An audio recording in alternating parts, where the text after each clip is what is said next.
শাফিকে আজকে আবার ডাক্তারের কাছে নিয়ে গিয়েছি, মানে গতকাল রাত 1টা বাজে বাসায় এসেছি কানিস ফাতেমা ম্যাডামকে দেখিয়ে। আর আজকে আবার গিয়েছিলাম ওর অর্থোপেডিক্স ডাক্তার স্যার ইবনে সালাম স্যারকে দেখানোর জন্য। তো সেখানে ডাক্তার দেখানোর পর ওকে এক ফিজিওথেরাপির রুমে পাঠায়। তো সেখানে কিছু ফিজিওথেরাপি করায়। সব কিছু মিলে আজকে ভিডিওটা আশা করি ভালো লাগবে। আসসালামু আলাইকুম, নতুন একটি ব্লগে আপনাদের সবাইকে স্বাগতম জানাচ্ছি। আশা করি সবাই ভালো আছেন, আমি আল্লাহর ভালো আছি। গতকাল রাত বাসায় যেতে যেতে প্রায় 1টা 10 বেজে গিয়েছিল। আজকে আবার বিকেল 5টার দিকে ওকে নিয়ে আবার ধানমন্ডি যাচ্ছি ওর অর্থোপেডিক ডাক্তার দেখানোর জন্য। আর আজকে আমার সাথে পারবিন আপা যাচ্ছে, যেহেতু গতকালকে ওর ফুপুরা গিয়েছিল। তো আজকে আর তাদেরকে নিয়ে যাচ্ছি না, যেহেতু বড় আপার অফিস আছে, তাই ভাবলাম পারবিন আপাকে নিয়ে যাই। তো ধানমন্ডিতে হেলথ অ্যান্ড হোপে বসে সারোয়ার ইবনে সালাম স্যার ও নাকি সবসময় শাফিকে দেখাই 2 বছর ধরেই 6 মাস পর পর ফলো আপে রাখি। তো ওর পায়ের কন্ডিশনগুলো দেখে, পায়ের মাসেলগুলো ঠিক আছে কি না, তারপরে টাইটনেস আছে কি না, সব কিছু পরীক্ষা নিরীক্ষা করার জন্যই ওই স্যারকে দেখাই।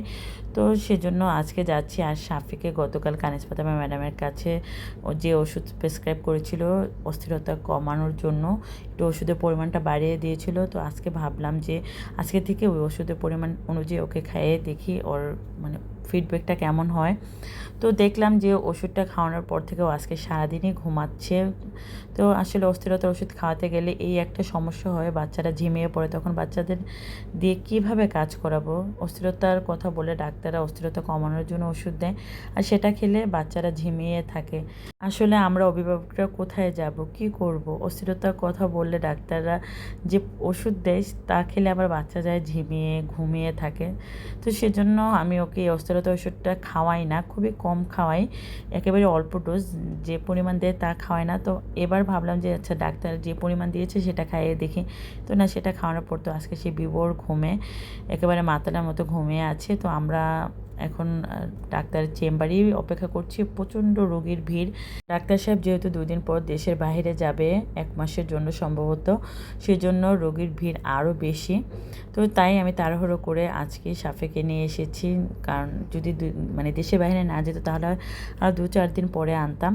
ডাক্তার দেখানো শেষ হয়ে গেছে, আর ডাক্তার শাফির পায়ের কথা বলছে যে ওর মাসেলগুলো এখনও অনেকটা উইক, তারপরে একটু পাটা শক্ত হয়ে যাচ্ছে, হাঁটুর ওই জায়গাটা, যে আমরা হাঁটুটা যেমন সোজা করে রাখতে পারি, শাফি কিন্তু ওরকম পায় না, উঁচু হয়ে থাকে।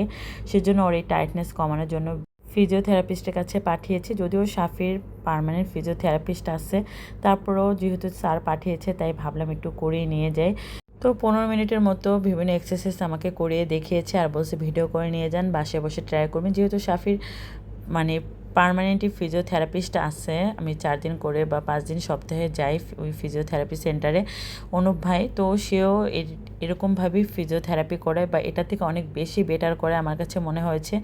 তো আমি তারপর এটা একটু দেখে নিলাম, যেহেতু ওর হাঁটুটা সবসময় এভাবে ভাঁজ করে রাখে, সেই জন্য আসলে ওর টাইটনেসটা বেশি বেড়ে গেছে, তাই নিগেটার পরানোর সাজেশন দিয়েছে ওর অর্থোপেডিক ডাক্তার, বা ওর ফিজিওথেরাপিস্টও বলেছে যে সবসময় নিগেটার পরিয়ে রাখতে। যেহেতু থাকতে চায় না তাই আসলে নিগেটারটা ওরকম পরানো হয় না।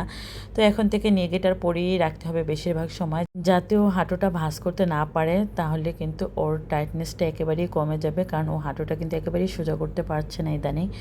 তো এই তো সব কিছু মিলেই আজকের ব্লগটি, আশা করি সবার ভালো লেগেছে। আর যদি কারো কোনো প্রশ্ন থাকে, কোন ডাক্তার দেখাই, কী করি, সব কোথায় থেরাপি দিতে যাই, সবাই অবশ্যই কমেন্টস করবেন, আমি সবাইকে এক এক করে উত্তর দিব। আমার মতো যাদের সিপি বাচ্চা আছে, আমি সবাইকে চাই যে সবার বাচ্চা যাতে একটা ভালো জায়গায় যেয়ে চিকিৎসা পায়। আজ তবে এখানেই বিদায় নিয়ে নিচ্ছি, দেখা হবে পরবর্তী ব্লগে। আল্লাহ হাফেজ।